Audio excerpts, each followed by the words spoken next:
Thanks for staying with us. And this is Today with John and Helen, the talk show which is focused on the general well-being of the family. It's all-encompassing, needless to say. We're moving on from that very useful conversation with Dr. Sombe on the essentials before we say I do. Let's meet our Omolara Rotimi, a professional counselor and teacher with a master's degree in counseling. And she's set to take us through dealing with abuse. Yes, Omolara Rotimi is a seasoned psychologist and an expert in helping sufferers of emotional and mental health. She's a member of the Association of Counseling and Physiotherapy of Psychotherapy of Nigeria. Yeah, Psychotherapy of Nigeria, and currently making impact at the Institute of Counseling in Nigeria, where she serves as a clinical counseling associate. It's so good to have you on the show. When you walked in this morning, I'm like, okay, you look so petite, so young, right? Yeah, and so I'm looking forward to when you open your mouth to speak. So I usually hear that. Welcome to the show. Thank you so much. I'm really glad to be here. Thank you so much. Thank you. Welcome, madam. Can I say madam? Yes, please. So we've got a lot of grounds to cover. We'll be talking about dealing, about abuse. So let's step right into it. Yeah. My first question is going to be direct. Okay, shoot. I should shoot. Yeah. Okay. So here we are. Abusive marriage. When does the red flag go up? All right. So I usually say this: the red flag goes up before the marriage. Yes. So, but we tend not to put, our minds into it. In quotes, we are in love, right? So the red flags are there from the courtship, right? And then it becomes so exaggerated in the marriage, right? There are times when we have red flags, not in courtship, but, trauma, incidents, pressure, could happen, and then it could trigger, abuse in marriage. However, most of the time, there are signs before marriage. So those signs would have been there. Absolutely. Just that we understate them. Absolutely. Signs like being too possessive, signs like being overly jealous, signs like being controlling what you do, not assisting you or helping you be the better person, signs like making you feel like you are too much, you are doing too much, please just calm down, let me be the one up, right? So there are a lot of signs that we see, signs like anger, signs like physical abuse, like pushing, like throwing stuffs, like slapping, and then you hear, oh, I think he loves me, I think she loves me, I think we can deal with it. And love conquers all, so love just conquers all those signs. And so there are these signs are there. They're there. They are there, so the red flags are there. Yeah. Okay, so before we get to the red alert, please tell us, how do we avoid, now we have heard some of those red flag stuff, how do we avoid getting to that stage of being abused in a marriage? All right, so the first thing is you need to know who you are and what you want and what you can and cannot handle. And that starts with self-awareness. Who am I? What are my values? What are my spiritual values? What are my intellectual values? What are my moral values? Right? Am I compatible with this person? How do I perceive information? Do I have proper communication skills to give out information to other people? Right? So we need to get all of this in place, right, before you bump into it. And so if you know that, it's easy for you to know if these are crossing my boundaries, all right? If this is tending towards what is making me feel emotionally hurt. And then because you already know how to pick up conversations, you have the skills, you can talk about it. And if this thing persists, there's an abuse there. Like, can I still be a human being in this relationship? Can I be me? Can I have my strength? As a matter of fact, you've got to be you in your relationship. Can I have my personality still intact? Yes, you've got to be you in your relationship, right? Because it's a long journey. Marriage is a long journey, and so you've got to be you. Whatever takes you off you, there could be some issues that you need to deal with. Wow. Yeah, you see, I have a little problem here because you see, during the period of courtship, we are not to objective. Your eyes are not too open. We're not too objective. I like the word. Your eyes are not too open. we're never objective, you know. Yeah. But you see, these red flags that you talked about. Yeah. How do we manage those red flags? You know, even with our, you know, with the love looming. Okay, so the thing I usually say is before you fall or bump into the love, whatever word you want to use for the love, you need to first start with, what do I want? Yeah. Right? What is the borderline for me?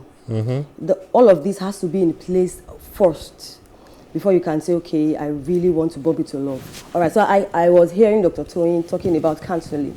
Yeah. So there are spaces for pre-relationship counseling. So I believe that when people go for pre-relationship counseling, right, these things, your eyes will be open to it. Okay, are you in love, right? Have you considered this? Have you asked yourself these questions?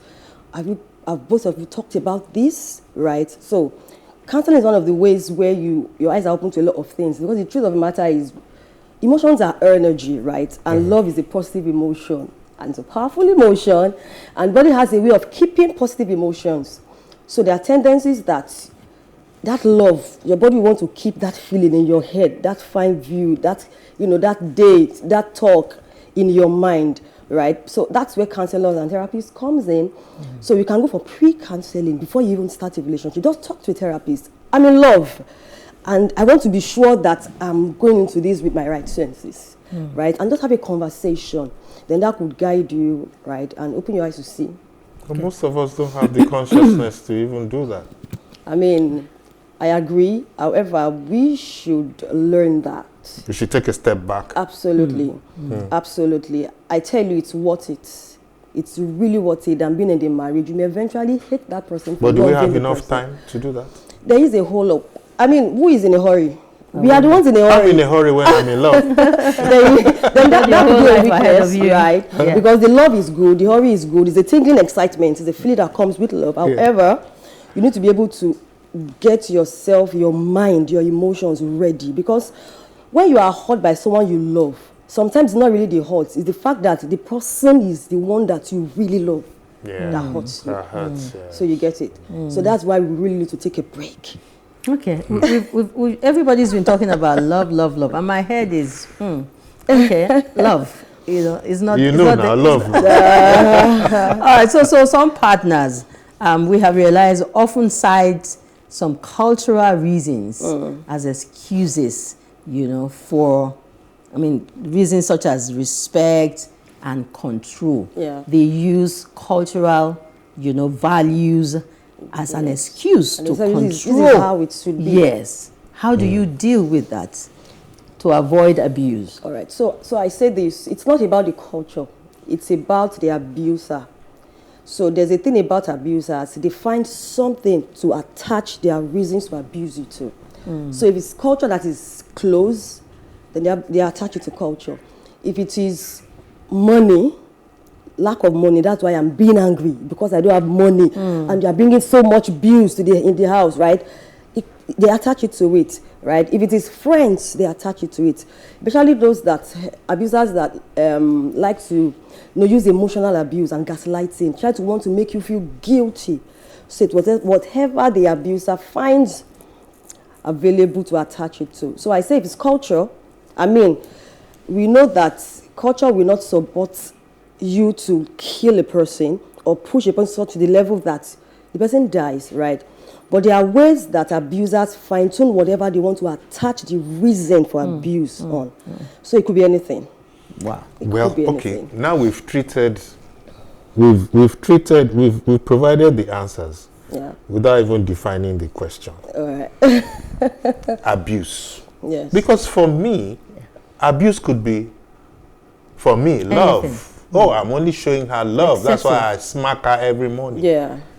Could you tell us could you define, what is that? Give us examples of, typical examples of abuse in marriage. All right. So abuse is simply whatever gives you emotional or physical hurt or pain, and is consistent, and the person is not remorse and keeps doing it. So abuse for me may not be abuse for you, because we have different thresholds to endure emotional pain. Yeah. Right. So what could trigger PTSD for you could not trigger it for me. I could just do a talk around it and I get better. So the definition, it differs. Right. So what's an abuse to you? You could share with me and I tell you it's okay. However, there are some irrational behaviors and thoughts, right, that supports you being abused in a marriage. Okay. All right. So the subject matter for now is dealing with abuse in marriage. How do we deal with it? All right. So it starts from knowing yourself. Like I mentioned earlier, you cannot deal with what am I dealing with? I need to know what is the abuse for me. What are my boundaries, right? So when you see that these things are being crossed, then you begin to have conversations around it. Sometimes because we are not really emotionally intelligent, right? We can't manage emotions.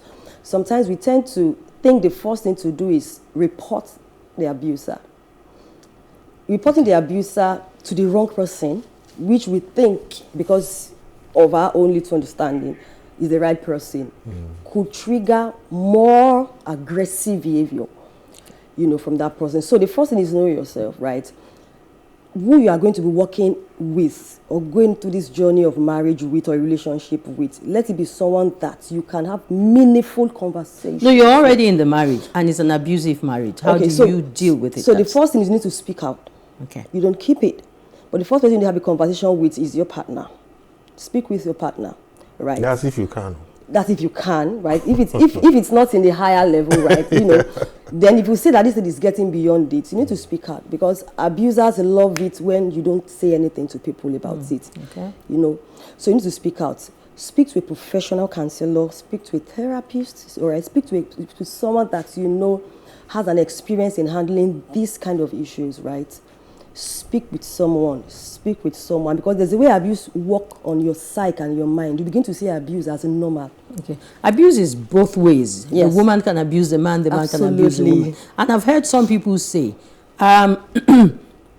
when he gets violent and you go to the corner and you cry, it persists. But when you also retaliate, the person now knows, okay, this person means business. She can also, or he can also bring it on. Is that as we round up?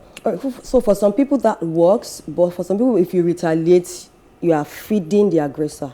Sorry, the person that's aggressing you. You're feeding. Sorry, you are feeding the person that is giving you that aggressive attitude. You are feeding it. So it depends, right? For some people, it works because it triggers something in the mind of your abuser that this person is not in my cage, right? Because they work on your mind, they enjoy it, it fits their id.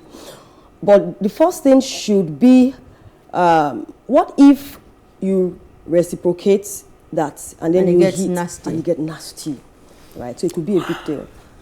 Well, Okay. you see, for me, Wrapping up. yeah, wrapping up, and honestly, I can't leave the children out of this because we expect that marriages will have offspring. Yes.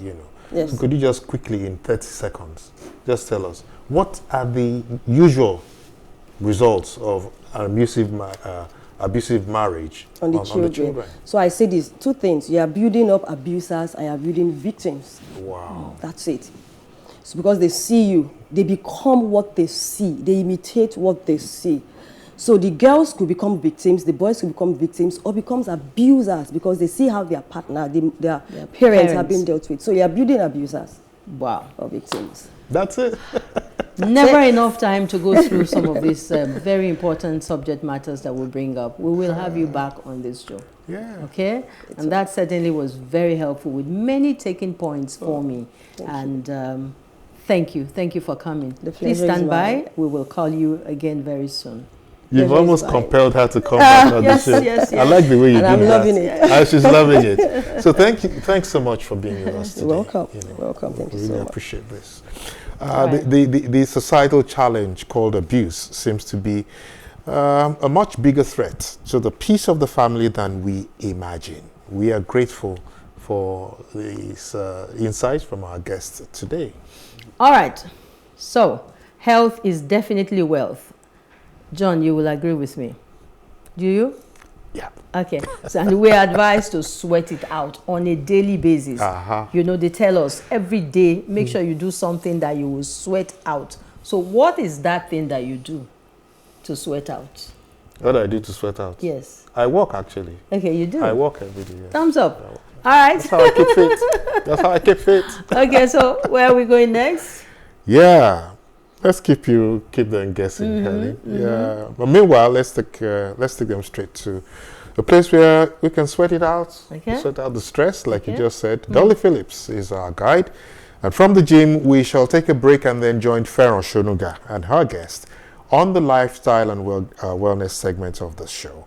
This is Today with John and Helen on PlusTvAfrica.